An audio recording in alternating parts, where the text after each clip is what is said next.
Alrighty, folks. Hello everybody, and welcome back to Adobe Live. My name is VooDoo Val, and I am here to do the Photoshop Weekly Challenge, which I am super excited about. Today we're going to be getting into a little bit of some techniques and some tips and tricks and things similar to what we've done for the past couple of challenges. We're going to be focusing on some of the tools and how they can help us to create things that are quite intricate, I think, when it comes to creating a template for yourself and bringing it into Adobe Express to kind of spice up. And the name of the game really is, I guess I could say,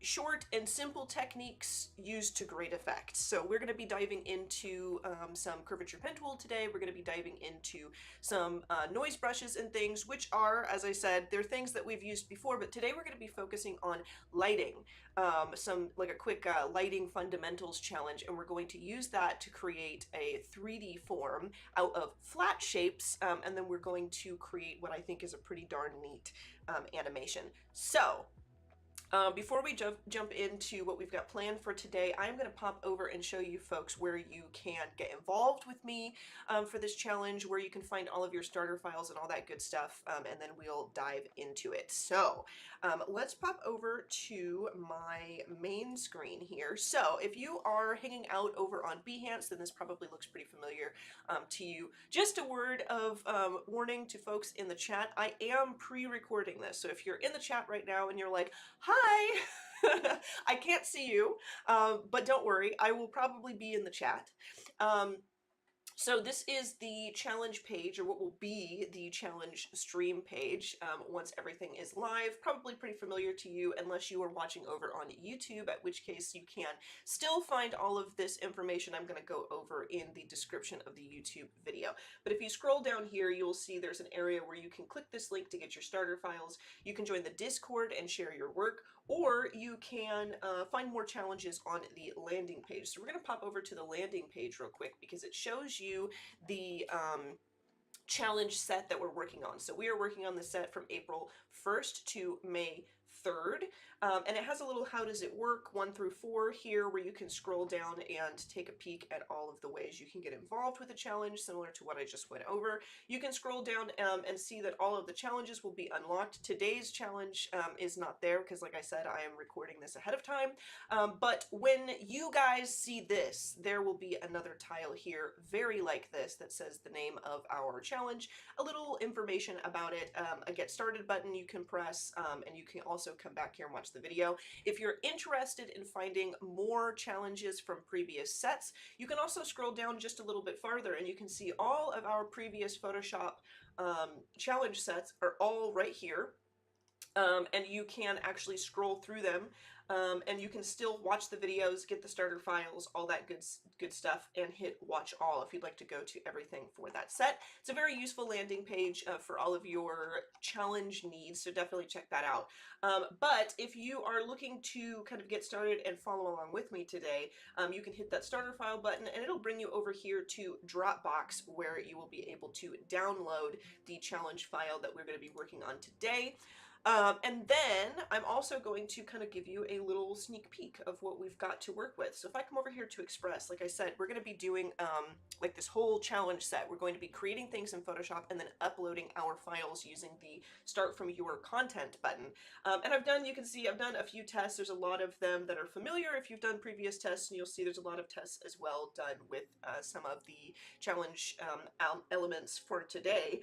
But this is one of the things that I have created with today's assets, and you can see today, while others, we kind of did one scene, maybe 2 scenes in our animation, today we have 6 different scenes that we have kind of cobbled together with a lot of our elements, and I'm going to show you kind of a preview, little Martha Stewart action here to show you kind of what we're going to be working on. So let's go ahead and play this.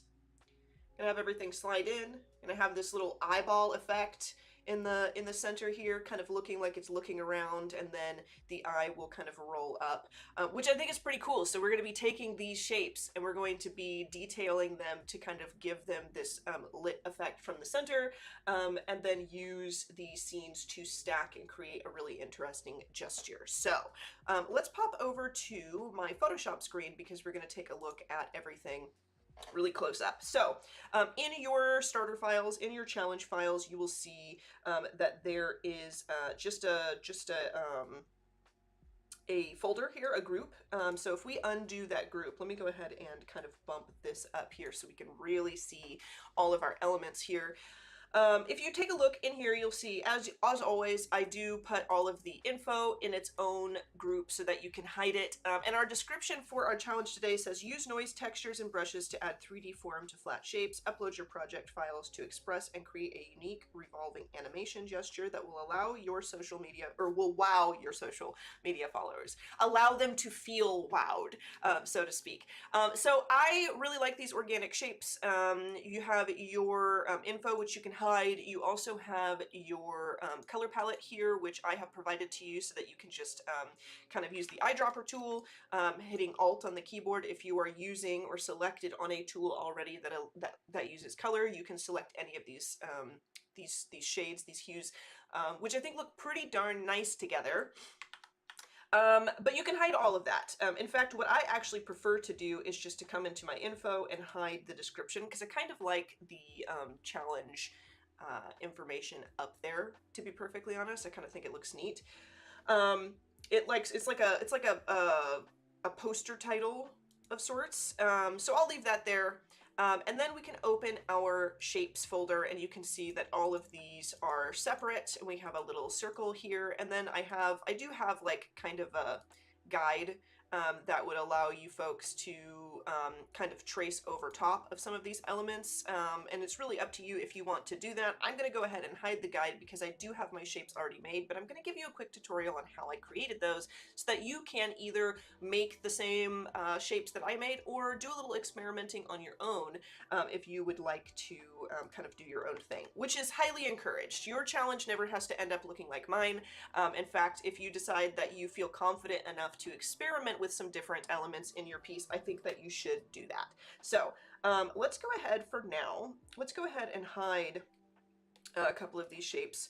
And I'm going to turn this guy on a lower opacity, and I am going to come over to my pen tool. So if you hit P on your keyboard, you're going to get the pen tool. Unless, of course, you've already selected the curvature pen tool, that will be what is selected. But when you hit P, probably, if you've never experienced the, or experimented with the curvature pen tool, you will get the standard pen tool, at which point all you have to do is right-click and then just hit curvature pen tool, just like that. And the curvature pen tool is very interesting because you can make a lot of very fluid shapes, fluid motion with it. So what I'm going to do is I'm just going to tap, and I'm going to tap at every dramatic arc of our piece here.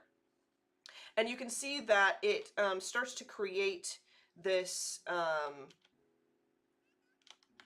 this kind of flowing vibe.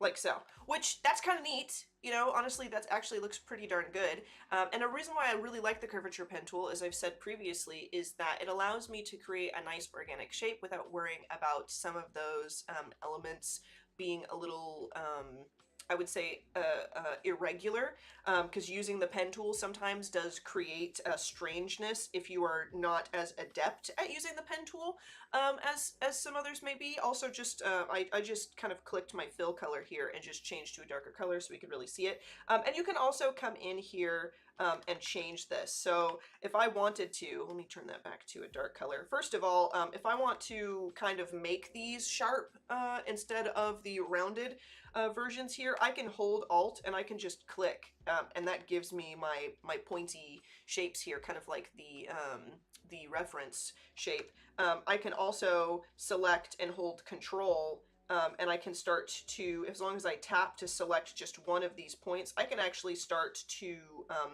alter these and edit these on their own if I want, and it works pretty nicely. And you can see as I move around, like really move them around, it starts to add other points to my project, which is pretty interesting because that means that it's like smoothening things as I go along, and keeping that constraint of like this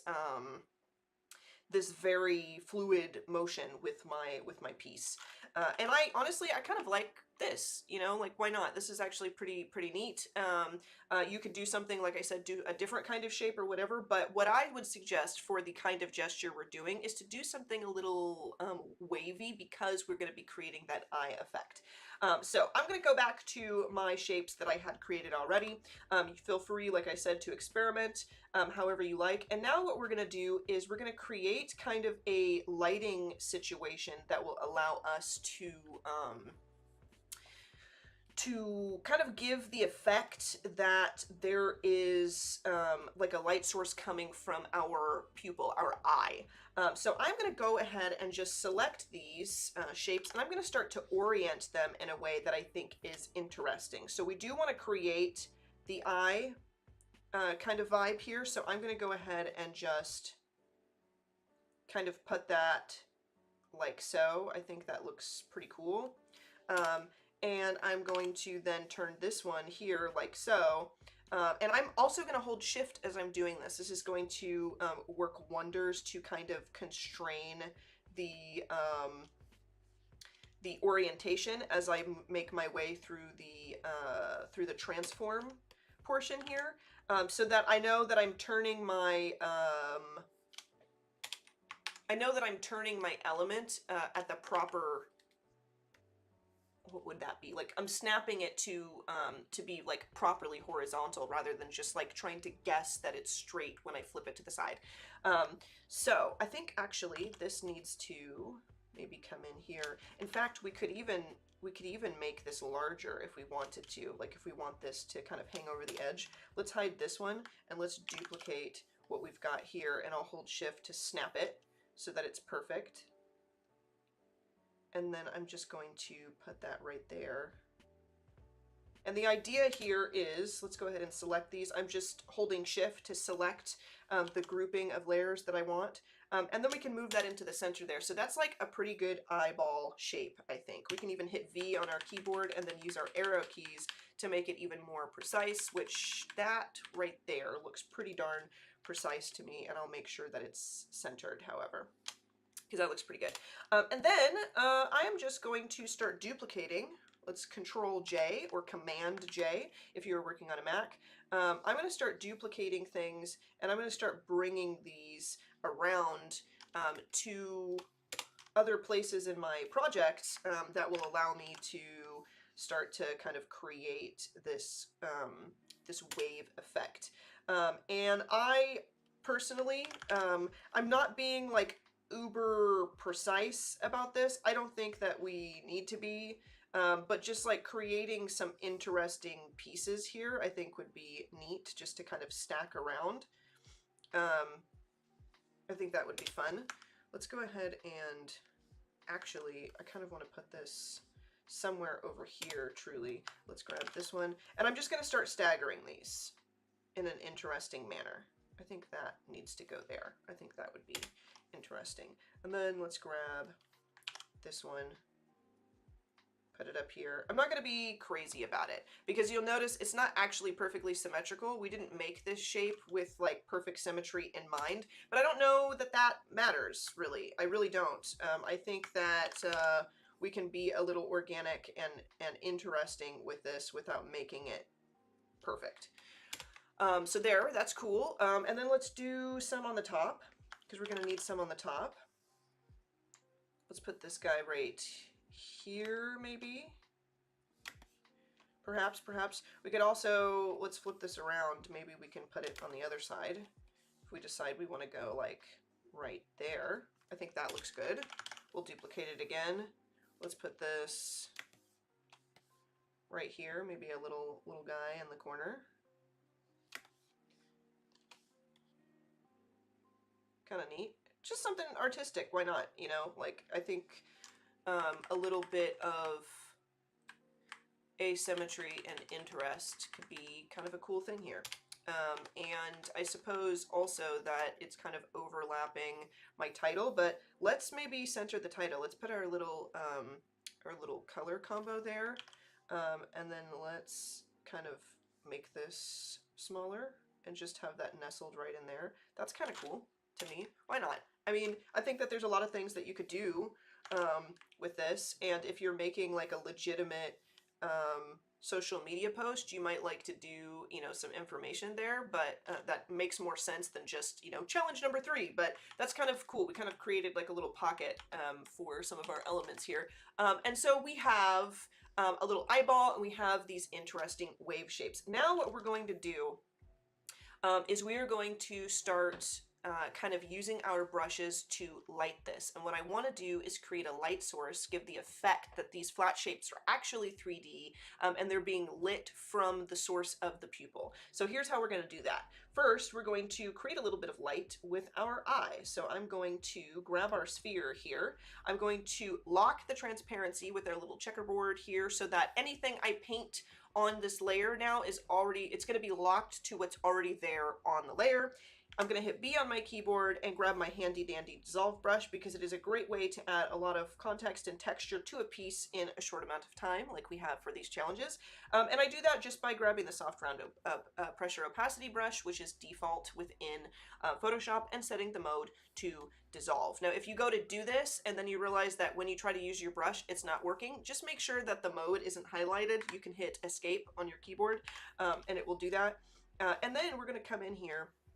Now I am using a stylus, but for this little portion, I'm going to switch to a mouse just to show you how easy it is to kind of do this effect even if you don't have a stylus.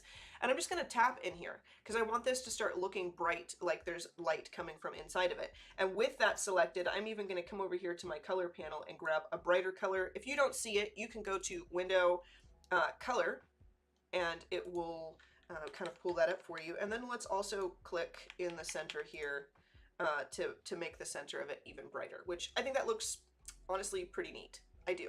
I think it gives it a lot of life. We can even go crazier and add some legit white to the center if we really want to make it bright, but I don't think it needs actual white, to be perfectly honest. I think that looks good enough. And then with our shapes, which it looks like we have a shape that is not needed, so I'm gonna go ahead and duplicate that, or delete that. Let's delete our guide as well because we don't need that anymore.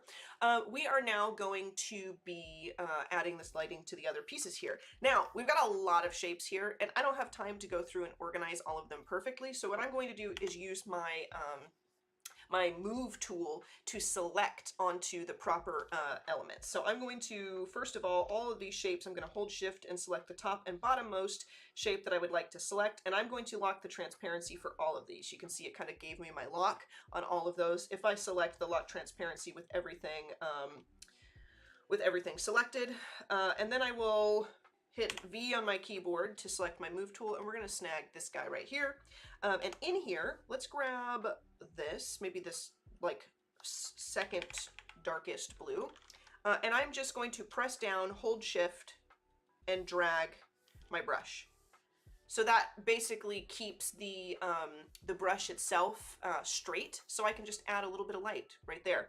In fact, if I want to, I can add a tiny bit right up here as well. And I think for the pieces which are closer to our light source, we are going to do that. Now, there are a lot of things that we can do when it comes to lighting fundamentals, and a lot of them are things that we simply don't have time to get into for this challenge. But what I'm going to say is we are going to be doing kind of a basic intro, and that is keep focused on the light source that you have, that you're trying to convey, and as you get farther away from that, make the lighting situation sort of recede.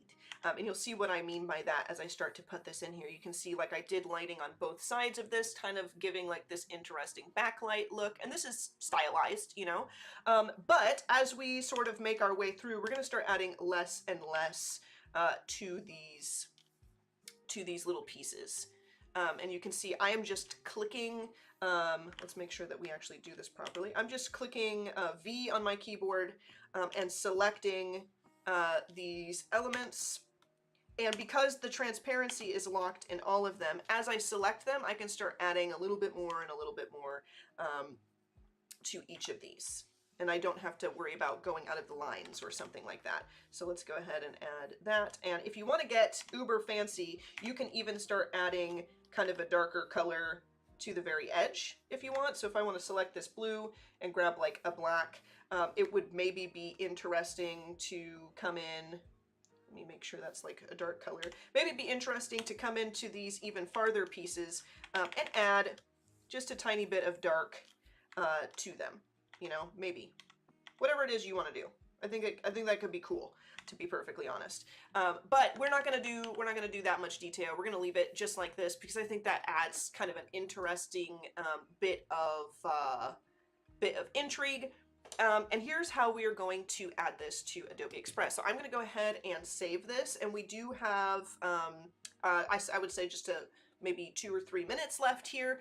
And I did Martha Stewart you earlier, so you guys kind of have an idea of how we're going to make this work, but I do want to really hit home how to create this gesture that we're going for. So I'm going to go ahead and Control S to save this on my computer, and then I'm going to come over here to Adobe Express. Let's go over to the main page, and I'm going to say start from content. Boom. Okay, so basically what we're doing now is we've uploaded our piece, and it took me, I had a little hiccup there, so I just clicked that start from your content button there, and it pulled up my files window so that I could select the proper one. So let's go ahead and say open. Perfect. So now I have my project here where I can start to edit these. And we had a lot of scenes in the previous one. And so what we're going to do is we're going to start animating these to slide in. And maybe for the sake of saving time, we won't animate every single one of them because we are limited, but we definitely want these to, we can do like a rise in or maybe a slide in. So we'll come in here and go to animation. And this one is coming in from this direction, so we'll have that slide in just like that. We'll select this one here and we'll animate this on a slide in as well, sliding in from the proper direction. Love it. And then let's go through the gesture for our eyeball here, right? So if I decide that I want to add this, and also if you're looking for the animation settings, all you have to do is make sure you select the layer, because we've got all of our layers. Every layer that was visible in your Photoshop file when you upload it, when you save it, and then you upload it into Adobe Express is going to be visible as a layer, an editable layer, when you open your project here. So I'm going to select my eye. And then I can just scroll down on the elements and I would say settings available for that element. And then I can just grab an animation and I can say we could rise up. Let's do a looping. So that's the animate in. And we can say flicker because I kind of like this flicker idea, or we could even do like a jitter. I think jitter is kind of cool, so it kind of like rises up.